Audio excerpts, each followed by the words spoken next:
tonight's webinar is looking at the 12 steps, but probably from the lens of South Pacific looks at addiction and mental health as a mental health issue through the lens of the developmental immaturity model. And so when we talk about how to make your recovery a reality, tonight I want to look at some of the things that we've actually been able to, I suppose, glean from when AA first started to now, and what we know now that we didn't know then about addiction and about mental health issues and about, I suppose, childhood experiences. And so I hope you enjoy this. It's been, I wouldn't say it's been fun putting it together, because it's always, as Pia Melody says, joy pain when it comes to talking about recovery, because you're talking about the miracle that can happen within an experience that is actually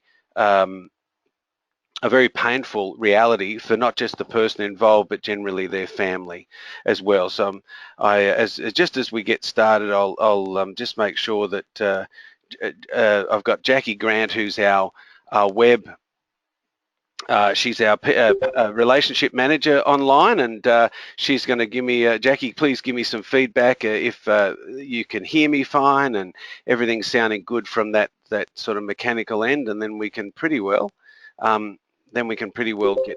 Get started. I think we've got a few people joining us now, so looks like there you go, loud and clear. Thank you very much, Jackie. That's good to know.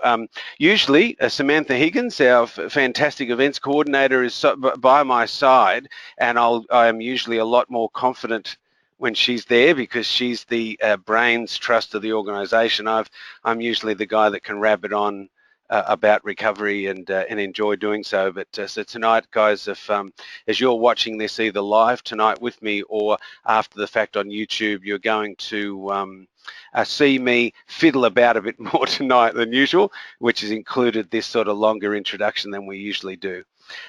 So it looks like we've got some people online now, and I'll kick it off. So welcome, you guys. And what I might ask is, as you come online, if you find that I do mute your microphone, it's only so it stops the white noise my end. So look, how to make recovery a reality. What we will be doing tonight, we'll be looking at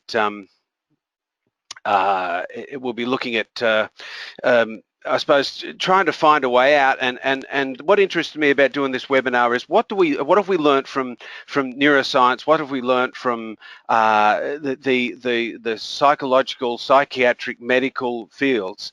And I suppose in particular, of late, there's been this emergence of a school of thought that is commonly known now as the interpersonal neurobiology, that is headed up by Dr. Dan Siegel, by Dr. Alan Shaw, and had its origin, which is told by Dan at the beginning of a lot of his books and webinars, and lectures, is about how they came together when he was in medical school and really started to look at the mind in probably a different way, and in a way that I think has permanently changed the nature-nurture argument. But essentially, there's a quote there by Patrick Carnes, who is just one of the world's leaders in addiction work, and his particular focus was sex addiction, but because that was a process addiction, it changed the way we looked at addiction. And he has a fairly straightforward quote that says, "For all addicts, a moment comes when we realize that we've got a problem." And that might sound really obvious, but to a lot of addicts, that awareness, that moment of clarity, can take a long time coming. And generally, people around them can see that they have Ray Charles could have seen that there was a problem there, but until someone can make that admission themselves, they rarely ever do anything about it. And even though they can be in the depths of despair and confusion and bewildered, disorientated, as some of those signposts say, we'll get up tomorrow and we'll do that same addiction over and over again. And so this tonight is looking for that way out and helping us understand what were some of the things that those early pioneers of the 12-step fellowship seemed to stumble across that we now see as best practice when it comes to mental health. The model that we use at South Pacific Private is gained from the Meadows in Arizona, which the owners Bill and Lorraine Wood infamously went to for their own recovery, 25 years ago. Had such a powerful experience in recovery that they felt a mission to bring it back and give it to the Australian community. And seeing it's in the southern hemisphere, we certainly get people coming from all over to do this program, because we are different. We're a different program. I think what makes us different is this statement in front of you, that untreated primary symptoms lead to secondary symptoms, resulting in the current crisis, unmanageability, and intimacy issues, relational problems.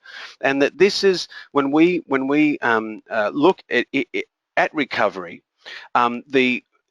it is quite a complex model. And when we show people this model initially, it's a bit overwhelming, but it's a map. Pia Melody, when she developed this, said that this was a map for her first, her client second, and our job at South Pacific is to just bring people into relationship with this. If you were trying to find treasure, you'd need a map. Otherwise, you're digging holes all over the place. It gives you guidance. And essentially, it presents the idea that when there was less than nurturing behavior as a child, trauma or abuse and neglect, that has an impact on the growth of the child.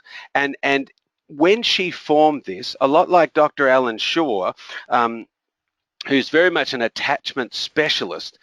He said that when he first started looking at the work of John Bowlby and starting to make his own conclusions, they were experiential. They were gained, and the progress was gained by observation and inquiry and interviewing. And what has happened between now and then is a whole body of science, seeing we've been able to MRI the living being, that's just given us information that has confirmed what these early pioneers were discovering, that when there is a lack of nurturing, a trauma or abuse, or Dr. Garba Mate, who I've got a quote coming up from, says that if there's stressed parenting, that especially under the age of 7, it will be felt as a child acutely. And Dr. Alan Shaw very much goes through the first 1,000 days and talks very specifically about the first, 0 to 12 months, 12 months to 2 years, 2 years to 3, 3 to 4, and the different stages of growth the brain goes through and how that damage impacts them quite specifically.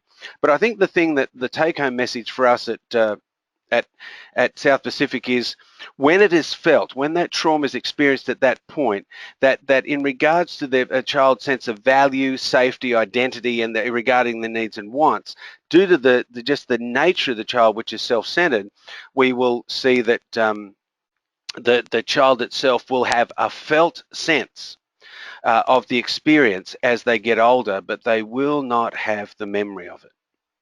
Now, as we get a little bit older and our executive functioning and our brain is sort of growing and integrating, and we come into that more temporal lobe, frontal cortex experience of the world, and we get that memory, and from that integration, they sort of we have a from the bottom of the brain up and the top of the brain down experience, then we start to learn to adapt and survive in a much more sophisticated way.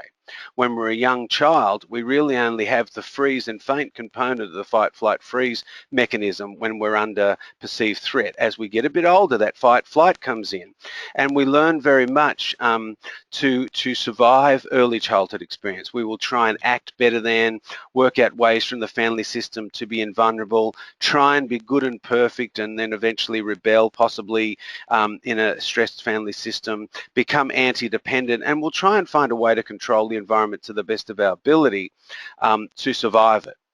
A book that I've been thoroughly engrossed in and has been guiding our complex PTSD program at South Pacific is the psychotherapist from San Francisco, Pete Walker's book, Complex PTSD, from surviving to thriving. And it's always been our message that we want people to go back and have a look at their childhood history, because, as that phrase said that I just started with, untreated primary symptoms then lead on to secondary symptoms. I won't spend much more time with this model, except to say that we will talk about these two things, and essentially, as Pia Melody says, the two recoveries that happen. But firstly, you know, when we first started looking at addiction, we saw it as this illness, this disease. And I suppose just to, you know, people sometimes ask why do we call it a disease model? At the moment, one of the, I suppose, authorities in the addiction field, the American Society of Addiction Medicine, simply sum it up as addiction is a primary chronic disease of the brain, reward, motivation, memory, and related circuitry.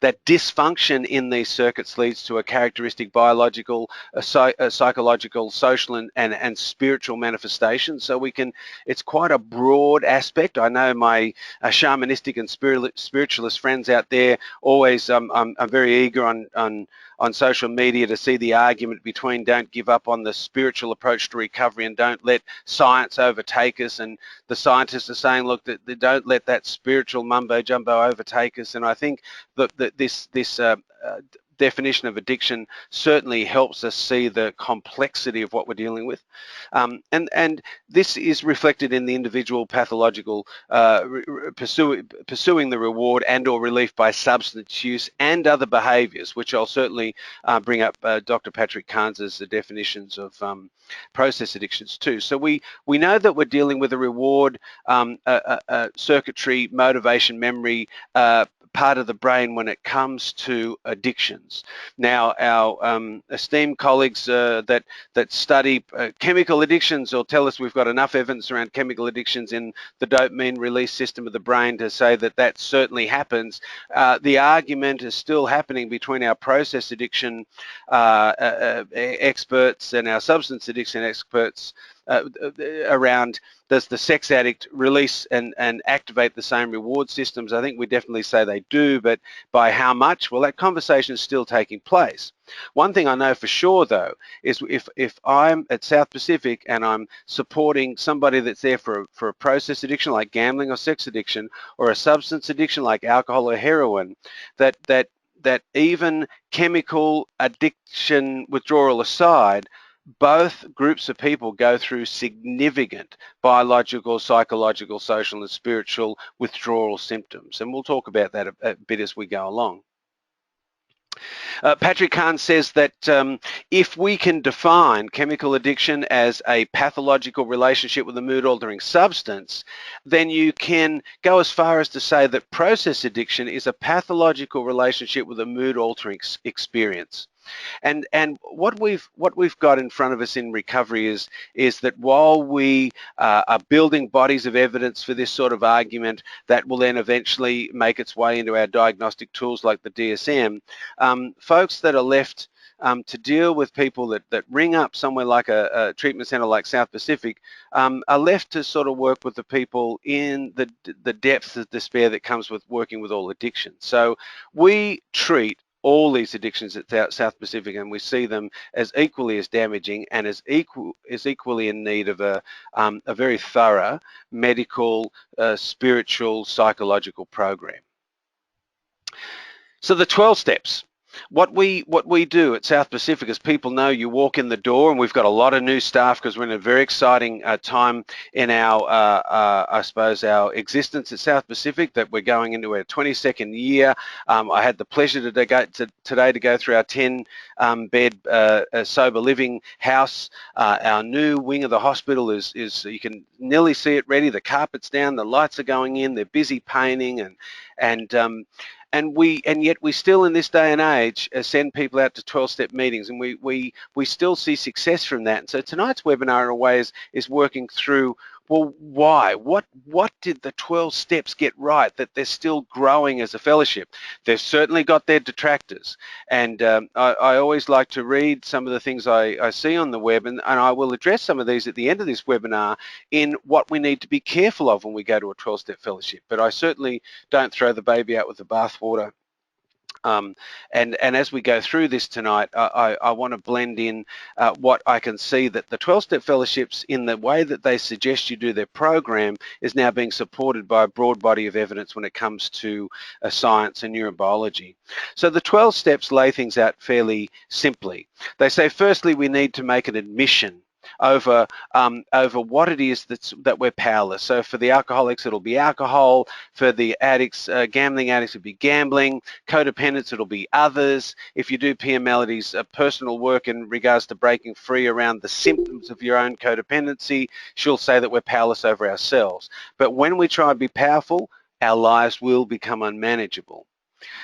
We're challenged. If we can make that admission in step one that we are powerless, and every time we go back in and try and manage what we're powerless over, we become unmanageable, then it's really important that we came to believe in a power greater than ourselves. Why? To restore us to sanity. And the greatest insanity for any addict is the repetitious pattern of something that isn't working. As they say, repeating the same mistakes and expecting a different result. The third step asks us to make a decision to turn our will and our lives over to the care of God as we understood him. Now that's the AA version of this step. In some of the fellowships that have come after that, we see God as we understand God. But this is where we lose a lot of folks. And yet I see people with a variety of different belief systems making it into recovery with a lot of success. And so I like to speak about God as either the spiritual deity of your choice or the good orderly direction that can come from by joining the fellowship, coming and getting around people of like mind that then support you on this journey. Both seem to create a significant awakening as a result of working the steps. I'll talk a bit more about that as we go through. Once we get to this point and we connect with that power, whether it be the power of the group or the power of a higher power, we then get to the business end of this fellowship. We take a fearless and moral inventory. So we really go in and we look deep at our resentments, at our lies, at our dishonesties, at our deceptions, and it's a fearless and thorough moral inventory. We then take a risk and we share that with others and in front of this power greater than ourselves. If that's a higher power, you'll say a prayer at the beginning of that fifth step. If it's the power of the fellowship, it might be just you and your sponsor lighting a candle and really becoming very present in the act of doing it. Excuse me, guys. So then from there, from that fifth step, you will get an opportunity to see your defects of character. And then it's working with that power to remove these defects. We humbly ask God to remove it. And again, if we have a belief system that's more about the power of the group, it'll be working within the group format and with your sponsor and using the tools of the steps before this to really help you to work on the assets that we need for the shortcomings that we are asking to be removed. So somebody that is praying for the shortcoming of dishonesty to be removed, they might start actively working on the asset of honesty, just to give you an example. When we find that we've got a lot of defects of character and we've done a fearless moral inventory, we will definitely get the names that go on this list. People we'd harmed. For people with addiction issues, we've generally harmed them with our obsession and compulsion towards the addiction. We will definitely have people that have been injured by our pursuit and need to medicate how we feel through a behavior or substance. With the untreated primary symptoms, we also know that even though we were powerless over the trauma that created them, we are now needing to own that we have injured people with our self-esteem issues, our poor boundaries, our extreme way of being, and our reality issues of feeling bad and flawed and worthless and trying to be good and perfect and prove we're okay. That whole dance between the wounded child, adult, adapted child creates a lot of harm relationally in the way that we rage and get resentful, that we're dishonest, that we get enmeshed and avoid when it comes to relationships and live in those extremes, that we have a lot of intensity, that we have a lot of difficulty being in our own bodies and moderating our behavior, etc. So we really have a list of people that's going to need to be put down, and then the sort of amends that we discuss with our sponsor helps us then to work towards making amends where we can, except when it injures others.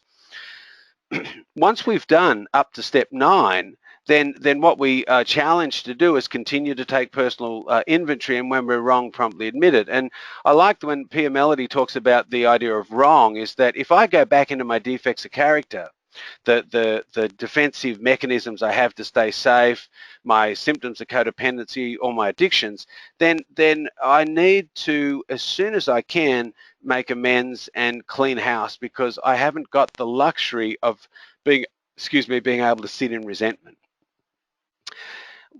With that tool of taking a moral inventory and each day cleaning house, then it says through prayer and meditation. And once again, if you have not at this point got a deity in your life, or a connection with spirit, then you can absolutely use mindfulness and connecting with self and meditation as a way to improve your conscious contact with you and with others, so you can continue to pray for that good orderly direction that's got you this far. If you've got a spiritual belief, then this step really does open it up. And when you hear people talk about their personal relationship with a higher power, it does lead on to this next step, where it says having had a spiritual awakening as a result of these steps. And I suppose as we go through this, I just simply don't like to isolate people that come into recovery and due to their personal beliefs are either atheist or agnostic, and yet they, there's plenty of resounding results in recovery that you can come from either school of thought, a belief system that believes in the power outside of you, or a belief system that says, you know what, just in and of my own thinking, I'm in bad company. So connecting with others of like mind, heading in a good orderly direction, I can also get this awakening of consciousness and connection to self. That means that I can then go on and carry this message to others and practice the principles in all our affairs. So these steps I will go through again as we go through this webinar, but I just wanted to start with the idea of this is our beginning. This is the beginning of what we're talking about today, and where did these come from, and how has science and that stepped in to sort of help us understand what are some of the things that happen in a 12-step fellowship that seem to lead to really good mental health. The principles that come from the 12 steps, and this can certainly be helpful to folks that have I suppose that deeper understanding. The spiritual awakening is generally built on the back of our first step, where we come to a greater sense of honesty, the faith that develops if either in a higher power or in humanity, the sense of surrender that can come, the throwing in the towel and winning, as they say in AA, the soul searching, the finally going within. When with any addiction, where addiction is about disconnection, so going within and really being able to connect with self brings you into that personal integrity. Once we do that and share it to someone else, we then get that deeper sense of self-acceptance, something that addicts and codependents struggle with deeply, the self-loathing that goes with the shame core, the humility that comes from sharing that with others and owning how that's impacted others, the willingness that comes from them going on and owning the impact that we've had on other people's lives. The forgiveness that begins with forgiving self and then moves on to the experience we have sometimes when we own our behavior and get into our integrity. More often than not, people that love and care for us are able to forgive us, not so much even if it was for the act, but forgive us because they want the best for us and the best for themselves. The maintenance that comes with this, the daily program of continuing to take inventory and cleaning house and doing what we need to take responsibility for ourselves, and then that sense of making contact with either a power greater than ourselves or others, humanity, our fellow man, and then the act of service, the altruism that comes, that we keep what we have by giving it away. So I sometimes am very, very grateful. I've been around 12-step fellowships now 30 years coming into April, and I've had some continued clean time in Narcotics Anonymous, and it seems like a dream, to be honest. And I mean that in all sincerity. I got clean at 22 years old, at the depths of what was a personal hell that I see happens for many, and certainly working in the field. And yet we've been standing on the shoulders of giants for ages. And that phrase, I always remember that John Bradshaw says, the shame specialist, the addiction specialist. Saw a lovely photo of John. John's certainly in his golden years right now, and yet still very active. I saw a lovely picture of him today. After 40 years, John Bradshaw shaved off his beard. I imagine that must have been such a revealing act for him, so I won't go on about that, but it just stayed with me today. But I remember Bradshaw saying that in his Healing the Shame That Binds You, that we stand on the shoulders of giants. When I listened to Bill Wilson, I was listening to a talk this week of Bill addressing the 25th anniversary gathering in America of AA. It was the year after they'd handed AA back to itself through Board of Trustees. And he himself said that we need to remain open and friendly with the communities within medicine, religion, and psychiatry.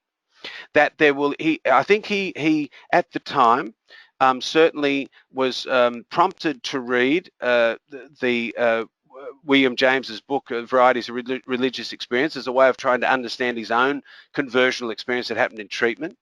I read a thing recently about the fact that this was attributed to Bill taking acid, and and yes, there's some truth to back in the day in recovery, LSD was used as a medical, like we would use. It'll be interesting how our community looks back on methadone and Suboxone, and how we do use ourselves in modern day pharmacotherapy. We will use drugs to homeopathically try and create a better sense of well-being. Well, back in the day they used LSD, but this was not the case when Bill was in his had the spiritual awakening that he certainly talks about in his book. But he says that, Carl Jung certainly talked about the need for alcoholics to have a spiritual transformation, that it seemed to be that they needed to change at depth, that Dr. Silsworth, in his letter within the AA book itself, certainly supported a really broad approach. And I think what he noted in his letter to that is available in the AA Big Book was just how humbled he was at the therapeutic value of one alcoholic talking to another. And that was one of Bill's great moments of clarity, was that when he went around preaching about his own conversion, preaching about his own sobriety, not only in the early days did no one get sober, he drank again. And it was not until he really got to the point where, when he shared his experience, strength and hope, not telling an alcoholic. I know our program manager, Chris Mordew at South Pacific, reminds me of the AA quote, you can tell an alcoholic, you just can't tell them much. And I can say that because I am one. And when we're in our grandiosity, we've certainly got cotton wool in the ears, but we're certainly free. We freely share our opinions. And that old school approach to addiction treatment, which is, look, we need to take that cotton wool out of our ears and put it in our mouth. We need to sort of stop for a second and take in new information. And that seemed to be what happened at the beginning. People started telling their story with sincerity, with real presence. And why? Because their life depended on it. And that's how the AA group started. In the back of Bill's mind was certainly a meeting he had with a friend who used to be a drunk drunk buddy of his called Ebby, came and saw Bill, and this story is written about in Coming of Age, and written in it's in Bill's personal account, where Ebby came and he said he'd found God, and he found God through the Oxford group, which was the 6-step meeting. And that spiritual transformation was there. And what Bill remembered from that meeting was that when he was at a peak time, he was sober, but he was trying to do a business deal, and he was in a hotel lobby, and he had that inkling to drink, and he knew he needed to find an alcoholic just to talk to about his recovery. And lo and behold, and one of the messages I really get from it, and Bill shared this, you can hear this in the 21st address to the Alcoholic Conference, Alcoholics Anonymous Conference, where he talked about knowing that he needed to contact an alcoholic, and there was 10 numbers on this church directory, and he rang all 10. It wasn't until the 10th call where he got through to Henrietta, and she said, I think I know someone, and that set up the meeting with Dr. Bob. And back then, I think those men, Dr. Bob being a GP, and Bill having certainly being open to his own experience in institutions and asylums, knew that they needed the help of others, but there was also a profound healing that happened when they just shared honestly about their own story. But it sort of stayed with me the other day when I was listening to the address where he said we need to stay open, not closed, not get nostalgic, that we need to, hang on to the steps as a handrail, but to be open as we advance as a society, as humanity grows a body of evidence, that it doesn't mean that in 12-step fellowships we need to be cut off from it. And that's what I want to talk about tonight. One of the studies that's recently been quoted a lot, and rightly so, as I said, when Pia Mellody developed the developmental immaturity model, it was called the codependency model, and she looked at it from gathering information from watching people come through treatment, leave treatment, even remain sober, but remain profoundly unhappy.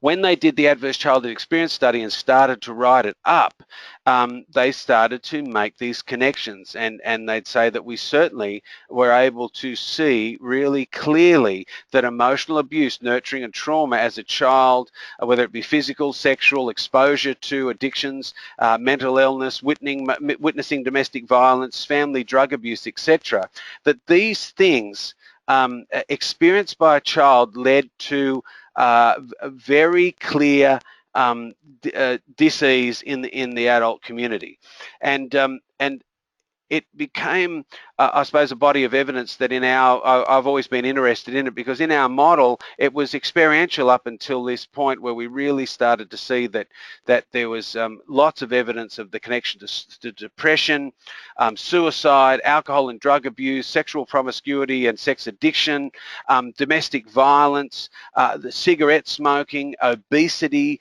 and then all the physical like ailments that can then come regarding pulmonary disease and heart attacks, the things that we don't necessarily connect to childhood trauma, but we do connect now to disconnection, someone living a life where at the very least we will see an earlier death. And, I was once again reminded this week by a smoker that said, oh, well, Fred Astaire or someone smoked till they were cigars till they were 100. We're not talking about the exception to the rule.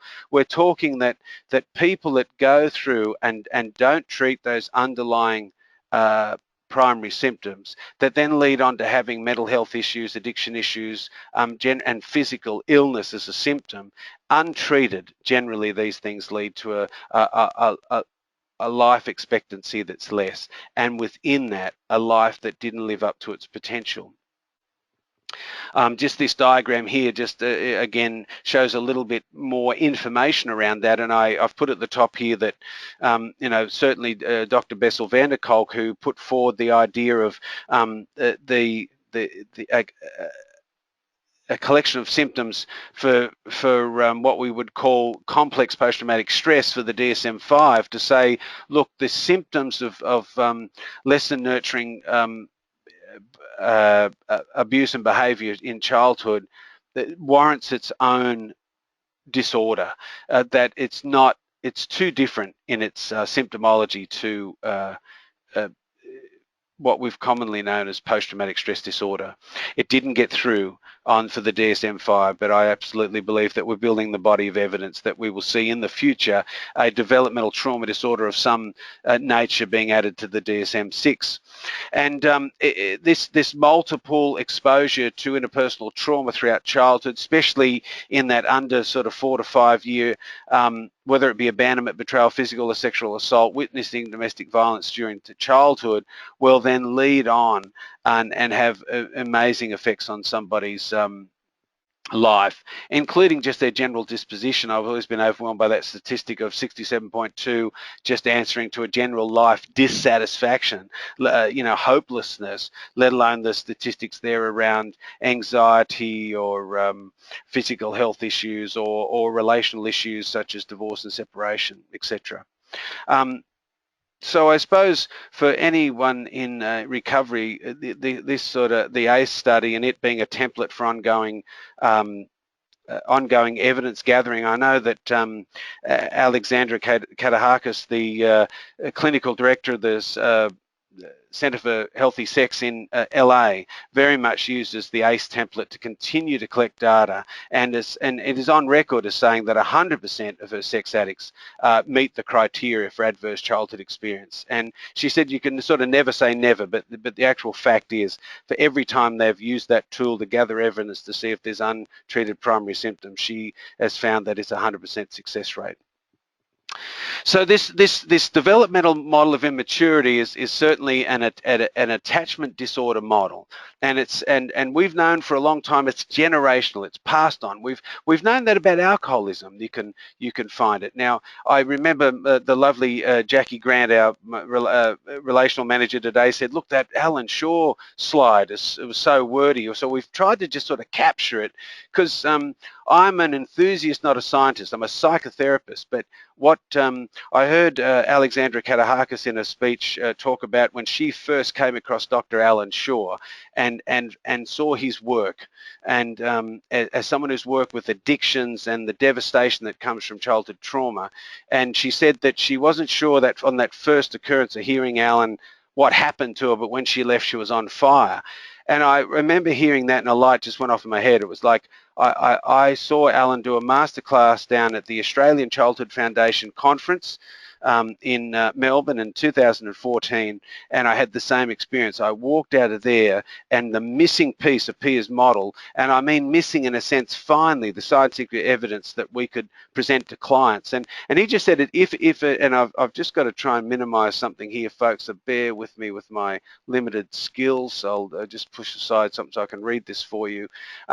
He says that if an infant, especially one born with a genetically encoded, altered, a neuropsychological reactivity, does not have adequate experiences of being part of an open dynamic system with an emotionally responsible adult human, its corticolimbic organization will be poorly capable of coping with the stressful, chaotic dynamics that are inherent in all human relationships.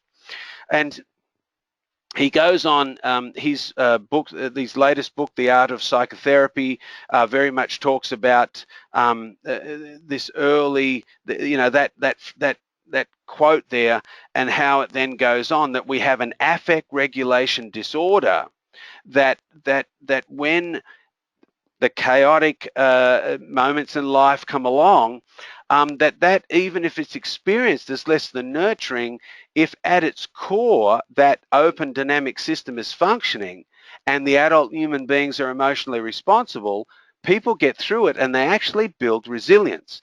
That the brain itself, the amygdala, which they're starting to track now, that seems to shrink and be smaller in people that have these experiences than ones that don't, seems to be one of those defining visual sort of guides that tell us if someone's experienced this. Now, if I come back to this quote, we can experience some chaos of life, some tragedy in life. I was telling another psychologist today of an experience of a friend of mine that I went to primary school with, and his father was blind. His mother died when he was in later teenage years from cancer. They went through some pain, but the family was open and dynamic. The father was an amazingly creative man, and his sons have grown up to be creative men. And yet they had that chaos that can happen in human relationship, the grief of the loss of mother in the teenage years, the father that at times was not able to participate in all the things he would have liked to with his sons, but he did participate in the things that he could. He actually, as a blind man, worked on vintage cars. I always was mind blown by the things that this guy did with his sons. Now they had that stressful sort of chaotic times when those tragedies happened, but because the system was open, dynamic, and the human beings were present, he doesn't have the stress or an attachment issue, and lives a very dynamic and deep relational life. He's retiring in his mid-50s, I saw a beautiful picture of them standing beside a caravan with a four-wheel drive, canoes on the roof, doing that Australian dream of the year of traveling around the country. And I just thought, wow, he's got a lounge room that's full of 35 years of Father's Day presents and Mother's Day presents, wonderful long-term relationship. It's just what can happen when there's that resilience that can come from that emotionally responsive parenting. even if there's some tragedy or trauma. Now, what happens if there is tragedy and trauma and there is no emotionally responsive adult human being? Well, that's well documented in the work of Alan Shaw. And as I said earlier, when he spoke about this and was presenting these ideas when he was 25, 35 years ago, it was speculation. It was an idea. It was experiential. Now, with the aid that we have of modern neurobiological science, he is on the sort of wave of new information, and these fellows have gone back and really re-looked at a lot of their work and been able to re-present it in ways now that are really guiding modern psychiatry and psychology and addiction treatment. So, as I said, where once Pierre Melody was sort of presenting this idea of, look, I really start to see this is what's happening with people, these fellows have gone along and really pulled it down into the different years of early childhood development. One of his colleagues, Dr. Daniel Siegel, who's another sort of major player these days in the interpersonal neurobiological field, talks about this early childhood experience and this argument of nature or nurture, and says, look at, and Alan Shaw said this, at 10 months we have more genetic capability than we do at birth, due to the nature of the focusing of our awareness. Dr. Ed Tronick talks about the still face experiments, and in that first year of life when we're really just dealing with one hemisphere of the brain and we've basically got that reptilian nervous system, just how important it is of having that relationship outside of you that helps you co-regulate until you can learn to regulate and your own system. And if that person's not there, then the way our brain starts to develop was previously outlined by Dr. Alan Shaw. And throughout our recovery, this idea is, Dan presents it, is there's this triangle of the human experience that through focused awareness, where the mind is focused in a particular way, it will rewrite and continue to write the neuro pathways in the brain. And the nature of the relationship is essential in that focusing of the mind. Now, Harvard just released a fantastic study of an 8-week mindfulness course where they can actually see an increased brain, grey matter in the brain, that we're getting the neurobiological evidence for stuff that the yogis have told us for 1,000 years. About mindfulness and meditation. The physicians like John Kabat-Zinn that have been talking about this for a long time, Jack Cornfield talking about it for a long time. Finally, us therapists are really presenting this, and it's a major part of our program. I get to present next week to some doctors on the northern beaches here in Australia around how we have woven mindfulness now into the fabric of the entire client journey at South Pacific due to this sort of neurobiological information. And I actually think that this is one of the things that the 12-step fellowships do really well. They get people into relationship. They ask you to get numbers, and people hand you your numbers. A really well-organized meeting will have a list. I know when I've been to America and gone to meetings, as soon as they find you're an out-of-towner, you get a copy of their phone list. And the numbers are on there of people that are available to receive calls. Such a beautiful tool when you're away from home. And but you know what happens is an addict alone is in bad company. So if you reach out and really connect with someone who's not in the hole that you're in, and they can sort of really help focus you and bring you back from focusing on the addiction to focusing on recovery, living in the solution, not the problem, through connecting whatever your dilemma is to the steps, then that is that relationship really getting you to focus, and it continues to confirm the new pathways in the brain that you generally got started from the beginning of your treatment experience. So with a sponsorship in 12-step fellowships, where you've got someone sharing their experience and hope, working you through the steps, and recovery coaches and sober living coaches, people that sort of really help somebody focus on the solution and not the problem, this triangle human experience really comes into its own. And one of the things that Dan Siegel shares about is not only can we write new programs, the good news is that through focused awareness, we can change the firing patterns of the neurochemistry, the neuropathways that we have. Now, like I said, I'm no neuroscience, scientist, but this information is what's really prompted us to get people developing a very clear continuing care plan, and while they're in treatment, practicing those skills of connecting with others, focusing their awareness, really using those tools of mindfulness from morning to nighttime, and even going to bed with some nice mindfulness and focused awareness, that they can actually accelerate this sort of recovery process in the beginning, so we're not as knocked sideways every time we have a big feeling or an event outside of us that triggers us. Addiction in the brain, we know that addiction itself changes the brain. We know that new neural pathways are formed as a result of addiction. All addictions create the same effects in the brain in that same area, that reward center. That addictions are interactive, and this is one of the specialties of South Pacific. Patrick Kahn says that 87% of people within his 40-year research base of if you've got one addiction, you've got two or more. South Pacific has always been sort of famous for its good screening program, that people come in with the one addiction that they've got some evidence for that is creating the obsession and unmanageability, but we screen broadly for process addictions. And I've worked with many a gambling addict that say, look, I'm pretty fine, I just have this binge gambling, and yet they see with some exploration they've got a high risk financial addiction, work addiction, cocaine or alcohol addiction when they get under some stress, and yet they only came in to look at their gambling addiction. So we know that addictions can be interactive, that they can replace each other for periods of time, and it's important that we have an understanding that just how the brain gets affected by that. I suppose when we work with folks with addiction, we know that we've got to work with folks where they're at. So we know that people can come in a stage of change that might just be curious. This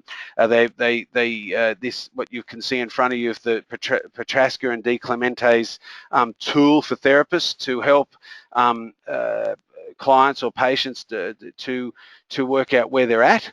And you know, sometimes it's families and work or the law that gets people into treatment, so they're there with a basic denial, where they know that they're not that motivated. They actually might even enjoy the problem. They'd like the consequences to go away, but they might know that they're going to continue back to the behavior and hopefully just try and modify it. Contemplation, where people recognize they've got a problematic behavior, they might consider some action, but they're not that committed to changing yet. One of my favorite mentors, June Lake, who's an intervention specialist and addiction specialist, the old creator of the ACRE program, talks about the three frogs are sitting on a log, and if one frog decides to jump off a log, how many frogs are on that log, as a way of pointing out the ambivalent stage. There's still three frogs. Many people come in and they consider and contemplate making that jump, but they just simply don't do it. People in the preparation stage, where they make a decision, they put the steps in place, and they really try and address the behavior, and you'll see that they're motivated right round to action, where they're really in action now. They're putting it into place, they're active in it, and then they're maintaining it, they're sustaining those new patterns. We can relapse as part of that, and people can have a slip or a bust or a full-blown relapse, but the key word is to get back, to get that support, you know. And so when we work with addictions, we need to work with people in whatever stage of change that they're at. And so to do that, I like throwing this slide up because it's a Pia Melody phrase. I've got a tape of hers where the name of the resource is called Mapping Your Recovery, and she's speaking in a adult children of alcoholic convention, and she thanks people for showing up. She says, look, if you don't turn up to yourself, you're not going to get well. And I see people in treatment do that a lot. They bring their body to treatment, but their head's out the door. And so it's a decision to turn up, a decision to grow up, and to face our reality, to really have that fearless and thorough look at ourselves to make those serious changes. She says, therefore, there's those two recoveries. One's from my history, my trauma, and the other's from that secondary symptoms. And she makes the point when she's talking about breaking free, the resource that she's got that works through how to work through your history, that some people can do it in a 12-step fellowship on their own or with a sponsor, But some people really need that extra support of treatment and recovery coaching and things. And she says, well, how do you know that? Well, here's a couple of tips to find out. If you feel too much pain or shame when you're looking at your own history, that's a good sign that, look, it might be good to do that with someone that can help us, because it could be a PTSD or a toxic sort of shame core that really is just too painful to do it on your own. When you become aware that the defenses of repression, suppression and disassociation and memory loss have really kept you very distant from your childhood, and yet you know that there was something back there that you need to look at. Or in your adult life where you experience a lot of minimization, delusion or denial. So you know something happened, but you just, it was okay, it really wasn't a big deal. And you know, if it was a big deal, it's a big deal. And so she says that any of those three things can help us know that we need help. When we talk about trauma, I just wanted to outline it really briefly. We're talking about either physical, sexual, emotional, intellectual, or spiritual trauma, or where there was a relational dynamic between major caregivers and children of enmeshment and abandonment. And just like addiction itself can change the neurochemistry and the neuropathways in the brain, trauma, as Dr. Alan Shaw really sort of succinctly lays out, can change the way the brain is chemistry. It predisposes it due to that lack of resilience to addictions and compulsions, because essentially, if we cannot affect regulate our own state, we will, through early childhood onwards, learn ways to affect regulate. People start to self-sex very early in a very abandoned environment or abusive environment, where they start to touch themselves as a way of soothing their nervous system. Food generally is the next one. Relational dynamics, where people go into family roles of heroes, scapegoats, lost children, the mascot is way of trying to change the way that we experience ourselves to regulate, which sets up lifelong patterns in most cases of relational difficulties.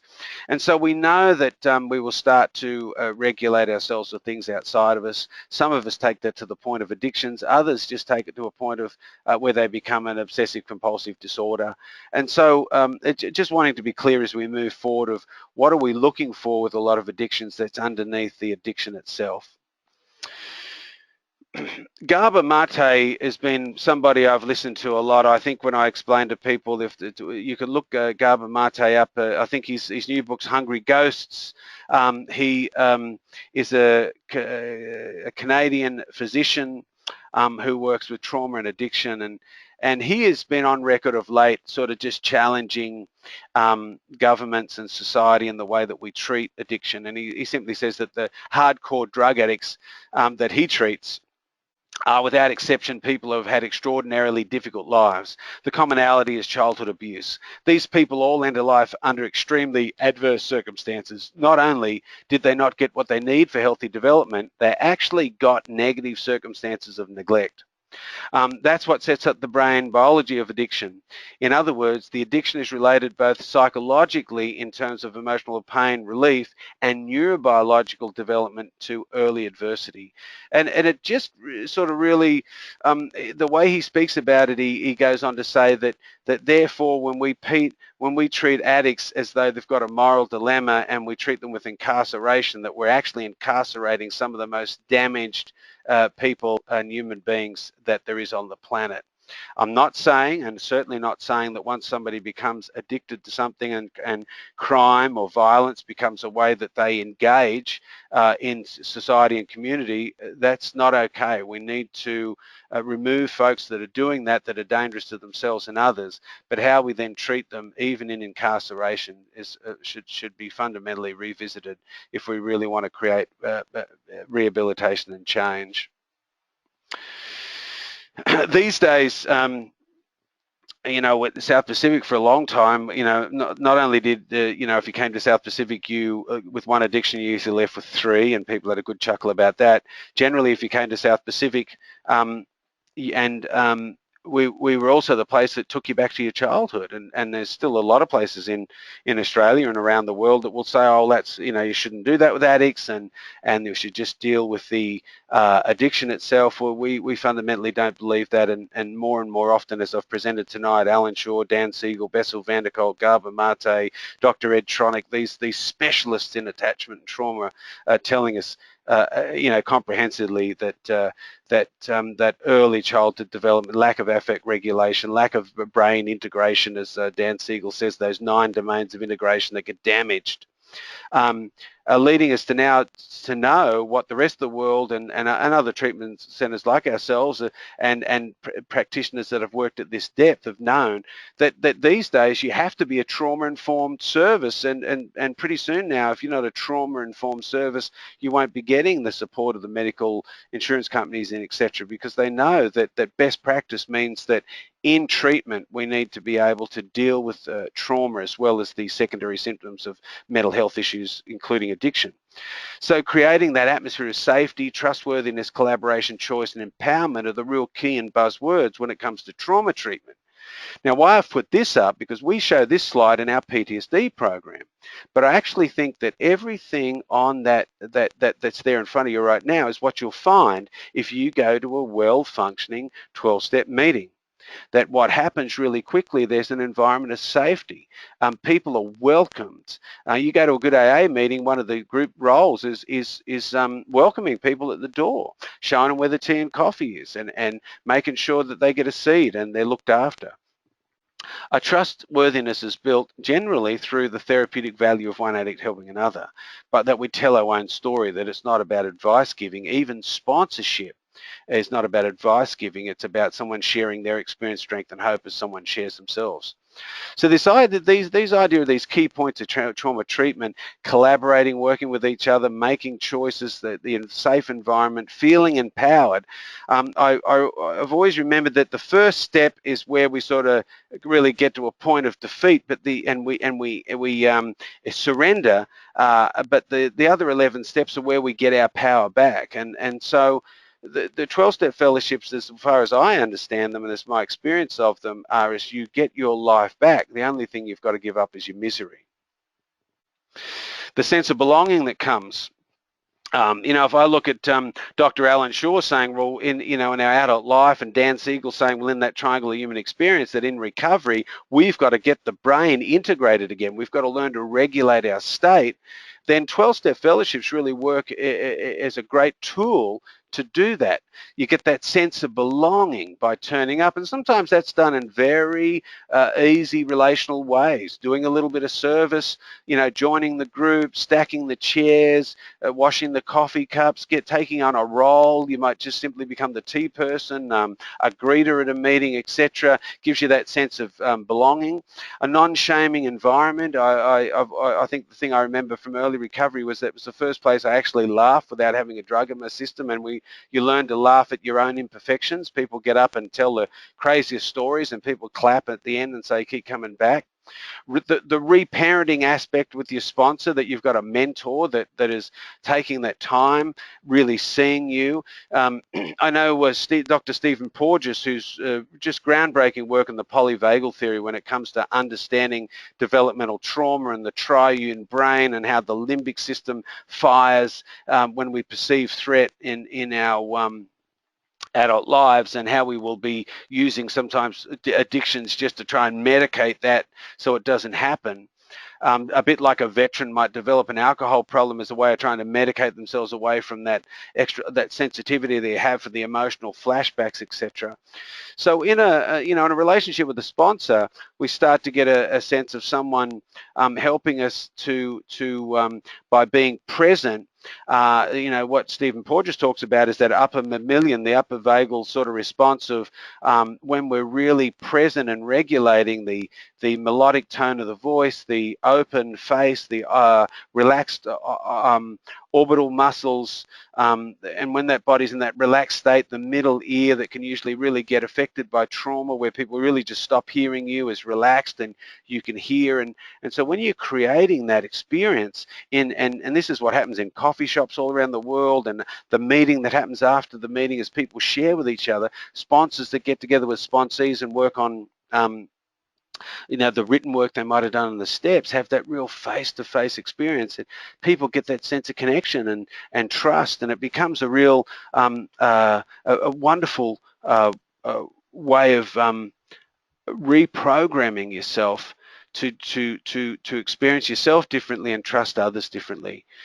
Connecting to your own wound, as Robert Bly says, through the wound we find our bliss. And I see that, here in 12-step fellowships, people come in and through that first step of really throwing in the towel, they can connect with themselves and then with others. And that 11th step then certainly talks about through a prayer and meditation, praying only for the knowledge of that, for God's will or that good orderly direction to come.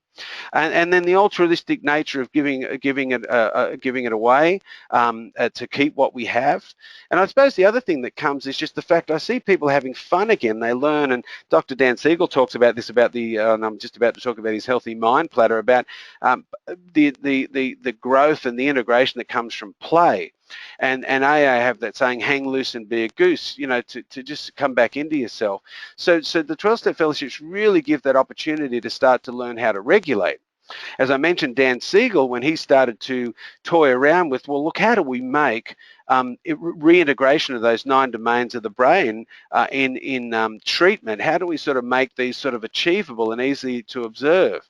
And so in America, when they went from the food pyramid into this healthy food platter, he grabbed onto that. He said, well, look, this is a great way to look at what some of the 7 daily essential mental activities that optimize that brain matter and that reintegration that create a sense of well-being. All of this, I think, happens in 12-step experience. That chance for playtime and the way the brain, the different domains of the brain connecting, focusing, whether it be in a meeting or through prayer and meditation, the physical aspects that come with, I think one of the first things I did in early recovery in my first year was join a Narcotics Anonymous indoor cricket team. We were called the Shot Ducks. That's a story for another day. But it was, that idea of getting involved with folks. I know that on the northern beaches, there's lots of NA guys that get out surfing, and I see all the wonderful posts from Dawn, and as people are down there connecting, having a swim, there's just some amazing opportunities in recovery to do things together of that nature. The tuning in, and the sleep time and downtime, personal reflection, journaling, reading, the morning reading books that happen, and usually most sponsors will be getting folks in early recovery to get good downtime, having good rest. And for some of us, especially people at amphetamines addicts, getting healthy, sort of, as they say these days, getting healthy sleep hygiene is important to our well-being. So just this idea that, again, 12-step fellowships have really been promoting these for a long time. I know good old school AA sponsorship would be a sponsor would tell their new sponsee, have you been to a doctor yet? Have you had a physical? Have you gone and checked out the damage that's happened to your body? So these things are all things that 12-step fellowships are sort of bring to the table that just give us that opportunity in the community to do. As a tool, examining the 12 steps as I went through them earlier on, just to revisit that they're thinking about that healthy mind platter and that reparenting.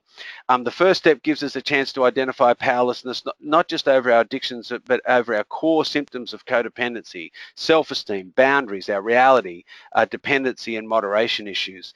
And then we get to identify the signs of unmanageability, especially as Pia Melody outlines, with negative control, resentment, distorted and non-existent spirituality, the way we avoid reality, the addictions that we can have, mental health issues, physical illness, impaired ability to sustain intimate relationships.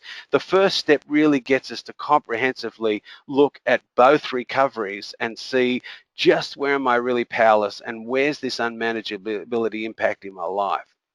Second step really comes along to help us address those issues of imperfection and that need for a spiritual or spirit-full connection to self and others. Step 3 lets us know, and Pia outlines this beautifully in Breaking Free, that we can be so overwhelmed by the disease and the insanity of the symptoms in action that we're really promoted, most folks I know, and myself included, by the time we hand our will and our life over, at least into the good orderly direction of the fellowship, we're just overwhelmed by that need for support. And I really don't know how people do it on their own without community. And that's what I think the 12-step fellowships just offer, a sense of community that's there and available for us to help us grow up and get well. Step 4 allows us to go in and take responsibility for the authentic offense that we've caused others, emotionally, intellectually, physically, sexually, spiritually. It's that chance that to really acknowledge that we're powerless over our past. We're not responsible for the disease, but we're certainly responsible for our recovery, and that includes taking ownership of the disease. As I said earlier, that step 5 is a sense to really connect with that and share that with God, good orderly direction, or another, and that it gives us from that experience a chance to really get a sense of our defects of character, how they impact us, the defense mechanisms that then explode out and impact others, and how we can get really aware of those and start to, as Pia Melody says, it's not just those defects that come because we're stoned or drunk or obsessed with an addiction. The underlying symptoms are the people pleasing, the dishonesty, resentment, perfectionism, striving for power, overcommitment, loss of morality, blame, indecisiveness, control, helplessness, shutting others out, irresponsibility, having explosive feelings and the impact on others. Step 6, as far as Pia really gets you to look at it, it really says, well, look, how are these things authentically offending others? And from getting that greater knowledge, praying for the removal of those, looking for the assets that we need to work on, but then also through step 7, asking for those to be removed, learning the positive character traits that we need to replace those defects and core beliefs and defense mechanisms. Step 8 and 9 allow us to really look at who we did injure and move on to make amends to them, except when injure them or others. It really helps us deal with those resentments and starts to free us up from that damage of the past. Step 10 helps us to track the illness, because codependency is an awful thing to identify, but it's just as hard to track. Helps us continue to take daily inventory, and it's not just there to, when we're wrong, promptly admit it, but help us to get a sense of the growth, the aha moments, the moments. Taking a daily inventory helps us see the benefits of being in recovery, and it helps us to look at our day and go, wow, I'm really grateful for that. Part of the Harvard study around mindfulness and meditation was talking about the impact on the brain and the sense of well-being and the chemicals that are created neurobiologically from gratitude. Now AA and the other 12-step fellowships have always had sayings like, a grateful addict never uses, and really tuning in and deliberately getting grateful for our recovery is a big part of that process. Step 11 keeps us developing that conscious contact either with self or the group, a sponsor, or a higher power if you've got that spiritual belief, through prayer and meditation. And carrying that message to others about this disease through our own story, through service, and from the functional adult, forming that functional adult so we can really live and experience life differently. And as they say in 12-step, having had a spiritual awakening as these steps have impacted our lives. And I think just from what I've gone through, it there is just really deeply impacts us and goes a long way to start to heal the damage of that early childhood trauma and abuse, and certainly are used in a way that helps us to experience us differently and experience life differently.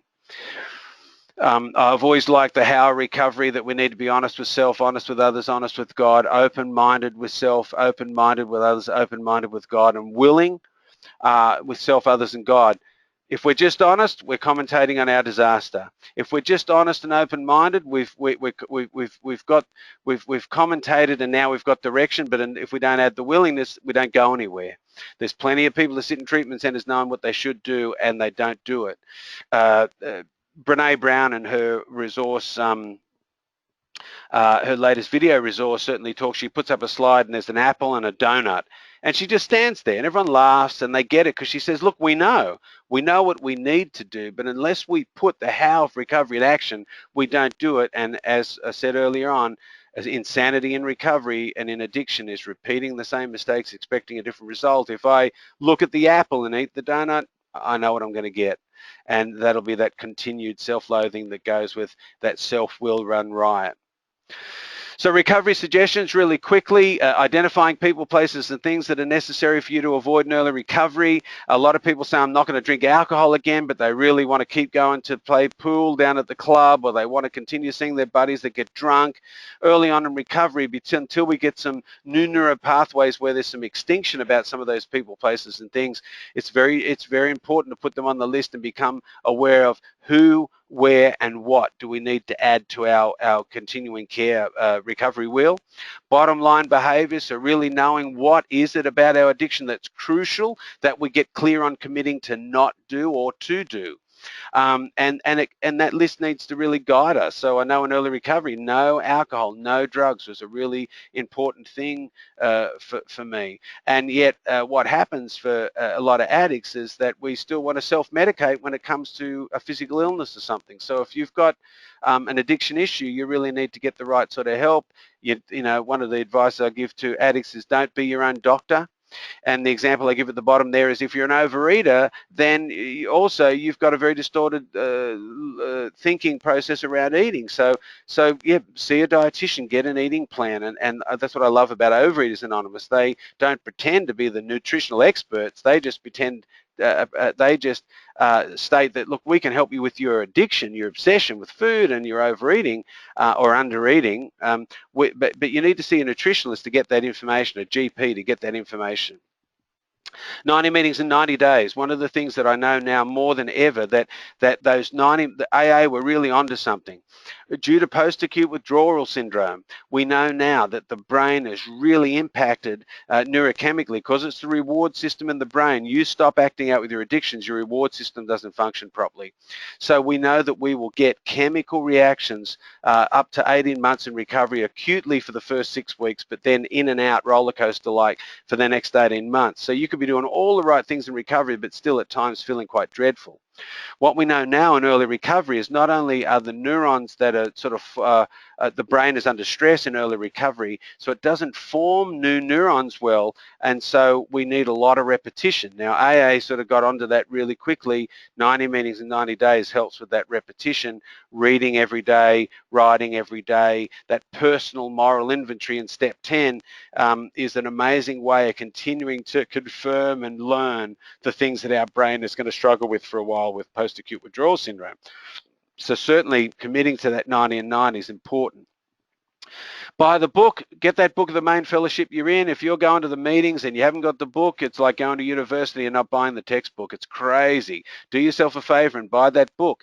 Generally, you'll find with most of the basic texts for 12-step fellowships, they've got a lot of good information in the beginning written by a bunch of addicts. AA is written by Bill W., but then at the back there's personal stories and reflections, and they can be a really helpful tool in that identification. Getting other literature, little pamphlets and cards. I know I've still got a card in my wallet that's around defects of character that also talks about the defect and the asset. Lots of folks carry around cards that have got the 3rd step prayer, the 11th step prayer on it, the serenity prayer.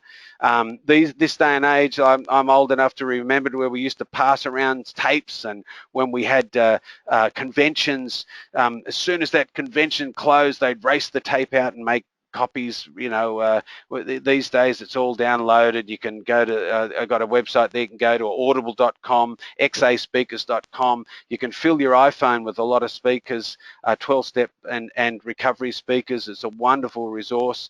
I still go walking either at night or in the morning, and I listen to stuff on YouTube. I'm so grateful for that resource.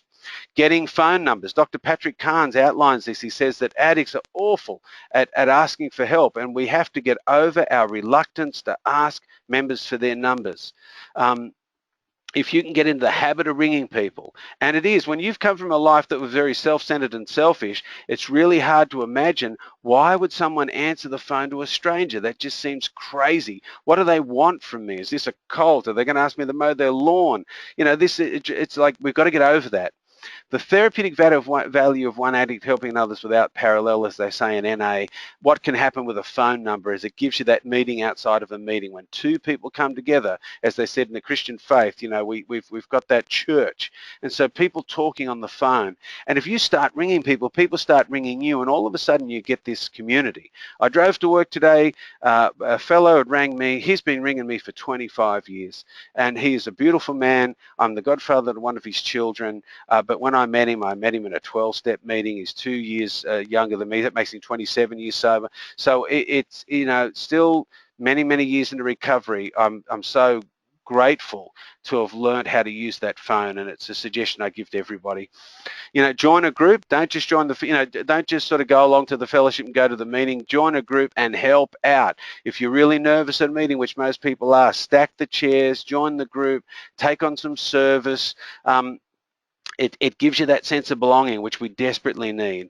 And each morning, make that daily decision or affirmation. I know when I first went to detox, I said, my name's Steve, just for today, I'm willing not to pick up a drink or a drug. And you can also add the third step prayer or the serenity prayer. But these days, we know the power of affirmations, so certainly making those decisions. Start a recovery journal. We were very excited this year.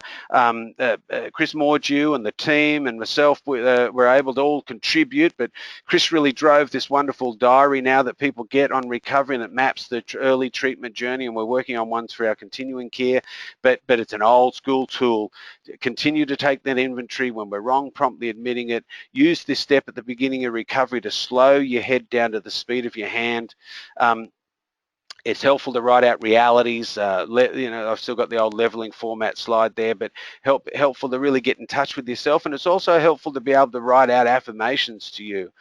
Using the other thing there is using a diary. Addicts can be very poor in their organisation. We were just looking today at Patrick Carnes's personal craziness index, and so what we know is that if we can keep a personal diary from morning to night and map out our day, and especially for addicts, even planning our day the night before, so we know what we're going to do in early recovery the next morning. We've got to hand the end result over, of course, and not be necessarily attached to it, but just having and putting in that little bit of due diligence is really helpful. There's a word of caution. I read a lot on 12-Step Fellowships websites and forums about people that have had negative experiences, and I'm not going to argue with any of them. The 12-Step Fellowships are not a hotbed of mental health sometimes. Sometimes a whole meeting can become sick. We've got to use due diligence when we go to meetings. Keep yourself safe. Meetings are not an oasis away from general society. All that can happen in society can happen at meetings. If you're an alcoholic, you might find someone drunk at a meeting. If you're a gambler, you might see someone on their tab app on their phone. You can see people in Sex and Love Addicts Anonymous or Sex Addicts Anonymous that are actively pursuing a partner. These are the things that happen, and yet what we're looking for in 12-step meetings, you'll hear things like stick with the strength. It's great to have peers, but you need mentors. So get around people with time up. Keep looking for meetings till you find meetings that feel strong, and that they're not just working the 12 steps, but they're working the 12 traditions, and they're living by the principles. And so these are important decisions to make. I'm going to say a very, very bad thing here, but if you lay down with dogs, we get fleas. If I hang around people that have got one foot in the fellowship and one foot in addiction, I am going to get involved in that sort of recovery. So sit at the front, get involved, and try not to save your face and your ass at the same time. If you're there and you've got addiction, please do yourself a favor and really for the first 90 days throw everything you've got at recovery. The other thing I want to mention is the 13th step. That's a colloquial slang. What that means is, because there is no 13th step, is be careful that we don't go to meetings to pick up partners. And if you're very new to recovery, especially a young female, but this happens to men too, be careful of people that might be not well, even though they've got time up, that are pursuing you for a sexual relationship. This will be out of their own self-centeredness and their own defect of lust. So try and get the support you need. Speak to somebody else at the meeting. Speak to your sponsor. If it's your sponsor, get some support from other people with time up at the meeting. This is something the 12-Step Fellowships knows about. We try and warn people about it. I know as a man I even share about it because I don't like seeing it happen to young women. It's something that happens in society. 12-Step Fellowships aren't cut off from the impact of that. So it's important to look out for that. And that's why they say in the first year of recovery, if you don't come into recovery in a relationship, do yourself a favor and make sure that you give yourself a chance to get to know you first, get some manageability back into your life before you incorporate another person. So therefore, getting a sponsor is usually recommended. To get a sponsor is the same sexual get support from the same sexual orientation Now, what I mean by that is the opposite. So if you're a heterosexual male, you'll go with a heterosexual male. If you're a gay male, you might get a female sponsor. What we're trying to do is take the lust out of it. Women for women, men for men is the old AA saying. And what that does is just when we're vulnerable in early recovery, what we're vulnerable to is someone giving us warm, positive regard, and we can misread that sometimes as an undertone of someone wants more than just keeping what they have by giving it away. So it's just a simple rule. And if you're in a relationship in recovery, try not to make a major change, but you might need the support of a sponsor or a therapist to help you put some good boundaries in place so you can really focus on recovery and then revisit the relationship and do the work you need to do there. What we're trying to do is just get you to start a relationship with you first. The Serenity Prayer, I remember I was excited when I saw on Facebook that little flow chart that you're seeing to the side there. The Serenity Prayer is a great tool. Where I think it really fits where the AA has got it right is you can use good Lordly erection if you have trouble with the word God. And the tool itself is a neurobiological mindfulness extravaganza. It's a beautiful way. God grant me the serenity. Do some gentle diaphragmatic breathing, get a moment of peace, and then run your problem through that equation. God grant me the serenity, accept the things I cannot change, courage to change the things I can, and the wisdom to know the difference. Meditating on that with the problem, you can get an amazing breakthrough. And then at South Pacific, we've always added to the end and the willingness to take action and do whatever it takes. So that is a mindfulness tool. As I said, from Harvard, we're getting beautiful examples of what can happen with that focused awareness, as Dr. Dan Siegel talked about. Last but not least, the AA has talked about the promises that we get, that we're going to know a new freedom, a new happiness, that we will not regret the past nor wish to shut the door on it, that we will comprehend the word serenity and we will know peace, that no matter how far down the scale we have gone, we will see how our experience can benefit others, that the feeling of uselessness and self-pity will disappear, that we will lose interest in the selfish things and gain insight into our fellows, self-seeking will slip away, fear of people and economic insecurity will leave us. Our whole attitude and outlook will change. And we will intuitively know how to handle some situations which used to baffle us. And we will suddenly realize that God is doing for us what we could not do for ourselves. And again, folks, if God is that triggering word for you, if you're atheist or agnostic, that good orderly direction that comes from joining a fellowship of men and women can be also just as powerful a tool. So I suppose in closing, Pia says that, well, untreated primary symptoms lead to secondary symptoms that result in crisis, unmanageability, and relational issues. Well, the pathway out of here is treatment, recovery, intimacy, and reparenting supports this development of the functional adult. That we take on that responsibility now to try and grow our value and esteem, that we take on the responsibility of developing boundaries that protect and contain us, that we start to know about our reality and accept that we're perfectly imperfect and give ourselves the permission to just be human beings and not human doings, that we become aware of, and this is what those neurobiologists have been helping us get that information, is that when we disconnected from ourselves to survive and learn all those ways of addiction to medicate us even further, coming back into ourselves, the first 18 months to 2 years can feel awful. As Pia says, it's actually more pleasant to be in the disease of codependency and in the impact of your, say, your survival tools of developmental trauma, than it is to be in your reality, to really become aware. So to become aware of and appropriately meet the needs of self and others takes a lot more support than we can sometimes even think we've got at our disposal. But if we can do that, then those promises I just said, all of a sudden you're back and able to live in the moment, inside your own skin, reconnected. And that's where Pia Melody herself says that we reconnect back to our soul and we reconnect back through our healthy shame, that we're perfectly imperfect, and that opens us up to a relationship with a power greater than ourselves. I always go on way too long. I'm sure that my good colleague Jackie Grant has watched me go over time and scratched her head. I get too excited about these things. As I said at the beginning of this, I really wanted to present this thoroughly. If you've had a negative experience with the 12-step fellowship out there, please seek support. I've seen people damaged by 13th stepping. I've seen people damaged by a sponsorship where people have been ill, where their post-traumatic stress has been re-triggered. Please get support, folks. It is a wonderful resource. It's not the only resource out there, but some of its key things of getting a sense of belonging and joining a community can be an invaluable tool in early recovery.